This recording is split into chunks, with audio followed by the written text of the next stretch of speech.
আসসালামু আলাইকুম। ভীষণ সুন্দর একটি ফুল গ্ল্যাডিওলাস। এটাকে আরও জানা হয় সোর্ড লিলি হিসেবে। তলোয়ারের মতো লম্বা পাতা, তাই এটাকে ডাকা হয় সোর্ড লিলি। যদিও এটা অরিজিনালি সাউথ আফ্রিকার উৎপন্ন হয়, কিন্তু বাংলাদেশেও বাণিজ্যিকভাবে চাষ করা হয় এই ফুলটি। বিভিন্ন রঙের হয়ে থাকে, আমার ভীষণ পছন্দের।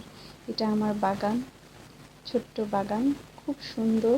আমার যখনই মন খারাপ থাকে আমি এখানে একটু সময় কাটালে মনটা ভালো হয়ে যায়। আজকে বড়া বানাবো, তালের বড়া, খুব সিম্পল উপকরণ দিয়ে।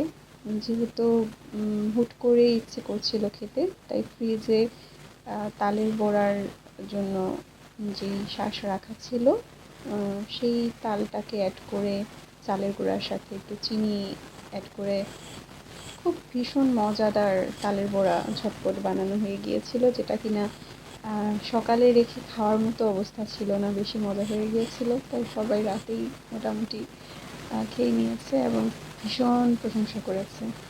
তো এই তো, এই দিনটি খুবই সুন্দর ছিল, রৌদ্র ঝলমলে দিন, এবং শেষটাও হলো খুব সুন্দরভাবে। ধন্যবাদ সবাইকে।